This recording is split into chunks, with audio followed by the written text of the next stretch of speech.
Welcome, everybody, to Frax Check, your weekly Frax vibe check. I am your host, Capital K, and I'm joined by my co-host, DeFi Dave, and our producer extraordinaire, Sam. We will be going straight to the source of the truth via checking the chain. But quick hat tip to Seba, the Dune Raider, for putting together the dashboards. But We before love we you, jump Seba. in, love you, Seba. But before we jump in, please subscribe to the Flywheel Pod and follow us at the Flywheel Pod on Twitter and Telegram. So first, let's take a look at the peg, as I always do. We started the week off at $1. We ended the week at $1. Sweet. It's doing exactly what it is. It's good. And we Nice. see a low Yeah. of 0.998 to a high of 1.004. Not So shabby. tight. Not too shabby. Pretty tight. It's pretty good. Now, let's check the market. Oh, let me zoom in there. You know how I always like to do this. How we're going to dive straight into curve. And let's say we have some fool to come in and just smash it with $100 million sell order. We see here that the exchange rate would be 0.9991. Market check. Okay. Moving on now into the profitabilities of the AMOs. Switching gears. Now, we see here that Frax has largely four AMOs: the investor, liquidity, curve, and lending. Let's start with the biggest AMO, the curve AMO. We see that it has 870 million across all of its AMO activities. Now, on the lending side, we see we've lent out almost 20 million Frax. And over lifetime, we've accrued almost $5 million in Frax profit. In terms of liquidity, there is 122 million of Frax liquidity deployed outside of the curve AMO. And lastly, we have the investor. So the investor AMO basically kind of houses all of the yield farming revenues and rewards. And obviously the largest holding in here is VLCVX. And again, we have about maybe 22.5 million VLCVX, and the second largest holding is ETH. Very healthy. Now, let's take a look at the profitabilities. So last week, we saw here that Frax spent about, in August, $1.9 million in bribes so far. So this is the second week of August. All right. Now, how much did Frax gain from all their services? Well, let's take a look. Or all the bribes. Frax this month has gained $2.1 million in CRV plus 815K in CVX. So roughly taking, let's call that 3 million. So we spent, scroll up here again, we spent 2.1 million in voting and bribes, but we earned 3 million across CRV and CVX. But wait, Frax also earns FXS from mining some of its own pool, right? And it has an additional 250K of FXS right here. So in total, we're making about, what did I say here? This is 3.1. So we're at 1.2 mil so far for the month of August. Pretty good, pretty solid. Now, let's take a look at the tokenomics, meaning this is how much the Frax DAO overall has been spending, right? Aside from bribes, we also have all these operating expenses. We have about 93,000 as for, this is in July. Give me a second, let me refresh here.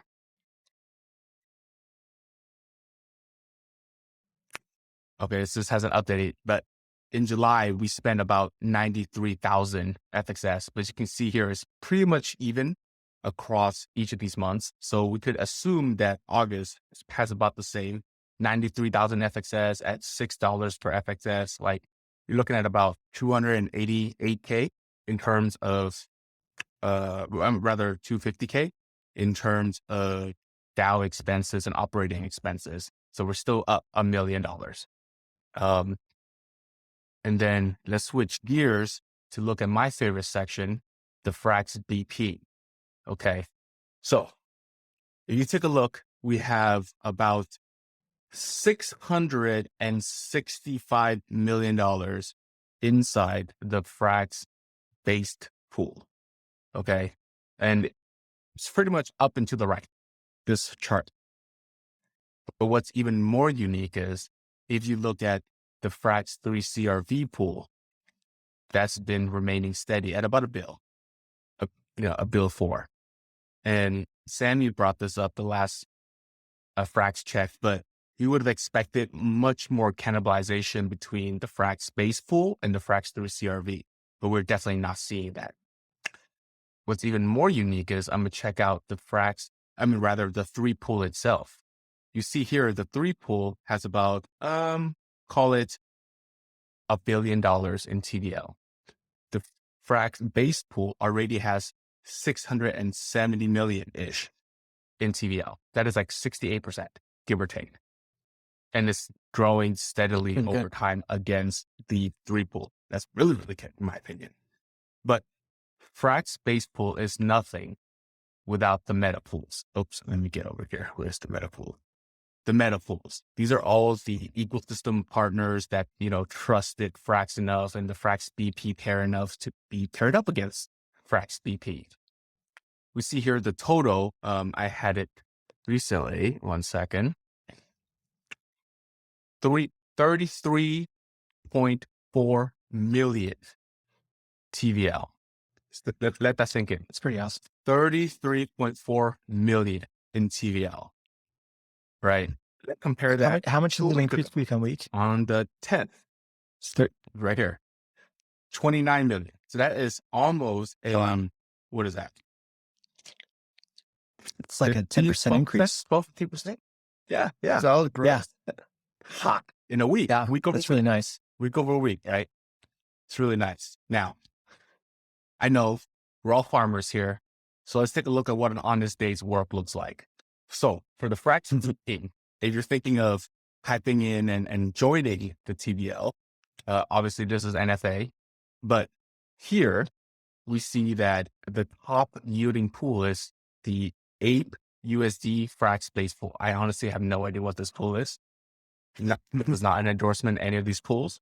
As you work your way down, I recognize LUSD, right? Shout out to Liquidity there. ALUSD. Shout out to Liquidity. Right. Shout out to SUSD or SUSD.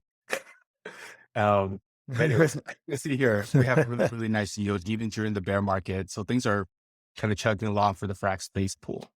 And out of all of this though, let's take a look at the Frax supply, right?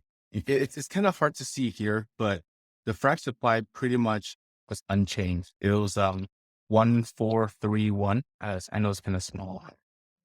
I'll think of a better way to showcase this next week, but it was like around 1.4 billion this week. And a week ago, it was like 1.4 billion. So nothing has really changed much on the Frax supply side. All right. I know I move with the quickness. So as in true NBA fashion, I put together slides with you. All right. Oh, Going back to school here. 3, 2, 1. So I know I move with the quickness. So let me take a step back and give you some key takeaway slides, NBA style. So this is the Frax check for the week of August 10th to the 16th. Health check. Peg, basically, 0.998 to 1.004. The curve swap, we saw that at 0.991. Oh, we didn't get to talk about the collateralization percentage and the decentralization percentage. And you can see it there. It's holding at 90.5% and 19.02% for the decentralized percent.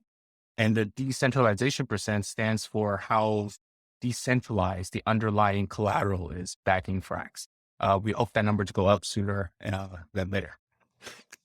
The AMOs. We look at the holdings across all the 4 largest AMOs. It holds about $1.4 billion in total value. The profitability, we see here that Frax has all of these revenue at about 3.2 million in revenue for the month of August so far. And the expense is 2.5 million for the month of August, which gives us a net of about 690,000.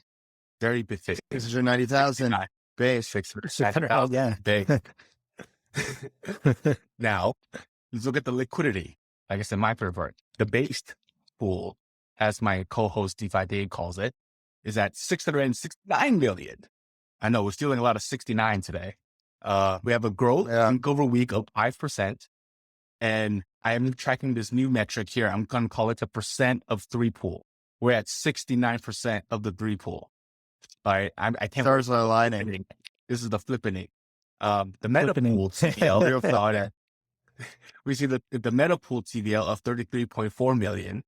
And the growth week over week is 18.8%, guys.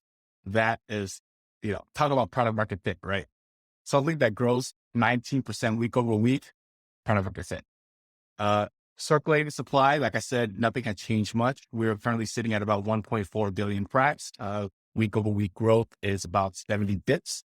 So we're hanging strong there, being very conservative and not growing too quickly. Now, I want to thank you for joining us this week for the Frax Check. Again, you can find me at 0x_K. You can find me at DeFi Dave 22. And you can find me at traders_insight. That was great, kid. I really enjoyed that this week. Nice. All right. And now we jump to the discussion part of the Frax Check. So if you want to piece out now and you got your data, you're good. All means go ahead, but if not, hang around and DeFi Dave's the fun part. DeFi Dave, Sam, the fun part. And shoot the shit. The only thing is, you have my Twitter spelt wrong. And son of a slide. bitch. But it's okay. It's all good. People will find me anyway. Like, DeFi, it's one word, DeFi Dave 22. Oh, I totally went from memory. I was like, okay, I'm pretty sure I know. No, because my old username, Dave said that underscore, that has an underscore. Not one word. It still links to your account. So yeah, exactly. So it's all good. What's on everybody's mind this week about Frax? I've got some stuff, Sam, which I'm really excited go about. ahead. So it's Dogechain, and I'm really excited that Frax is going to be the premier protocol deployment on Dogechain over this next few weeks. Yeah, I can't wait. Sources have stated that Frax is going to be this stable and Frax Swap's going to be deployed. So if this ends up being the catalyst for FXS, that'll be really imminently. So that'll be really fucking funny. Yeah. I hope so. Look at the markets today. Doge everything's down except Doge. Doge is actually up about 10 or 15%. So I think people are waking up at the prospect of a new L1 built on top of Doge coming out in the next few weeks. There's already a lot of so it's literally an L1 built on top of Doge. It's an EVM. Yeah, so it's like a Polygon fork that's on top of Doge. And so the currency that you use to make all the transactions is Doge itself. So you bridge it over, and then the Doge that you bridge over is like your Ethereum that you have. It's wild. It's Doge. Doge. It's your Doge. It's DeFi. Like Wrap Doge. Like Dogechain. Okay, so DeFi, it's Wrap Doge. Well, there's going to be Dogechain coin as well too, eventually. Alpha, you should bridge some Doge coin over to Dogechain. There's probably going to be an airdrop. Probably. Yes, big Alpha.